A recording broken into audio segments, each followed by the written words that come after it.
In the high-stakes market of 2026, getting your foot in the door is only half the battle. With a projected shortage of over 3,700 anesthesiologists, the final stages of your job search, the interview, and the contract are where the most lucrative deals are won or lost. Today, we're breaking down the final 5 common mistakes that can derail your career move. If you haven't yet viewed our video on the first 5, a video thumbnail will appear at the end of this video.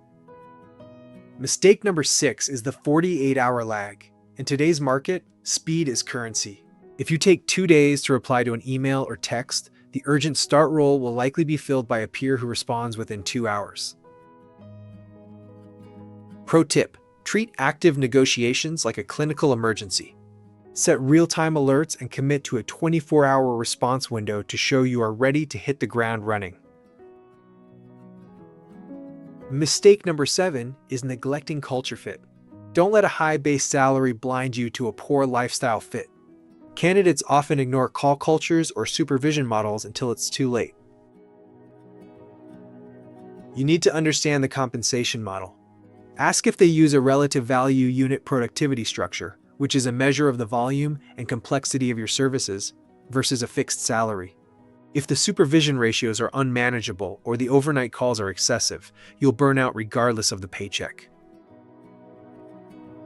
Hospital administrators no longer just want a clinician, they want an owner of throughput. Mistake 8 is failing to quantify your impact on hospital metrics. Use your era's experience to your advantage. Instead of saying you improved care, state that your multimodal perioperative pathways led to a 15% reduction in time spent in the PACU. Proving you can move patients safely and quickly through recovery makes you a leadership asset, not just a line item. Mistake 9 is providing a general HR number for references.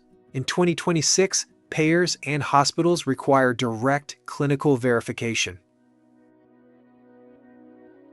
If a payer can't reach your direct supervisor, your credentialing will stall, delaying your start date and your first paycheck. Prepare a list of direct supervisor contacts in advance and ensure they are briefed to expect a call. And finally, mistake 10. Ignoring the fine print. Following the failed FTC non-compete ban, the legal landscape is now a patchwork of state-specific rules. You must understand the nuances of your specific state. Clarify who is responsible for tail coverage and ask about garden leave pay provisions. Don't sign until you know exactly how difficult it will be to move to a competing local group in the future.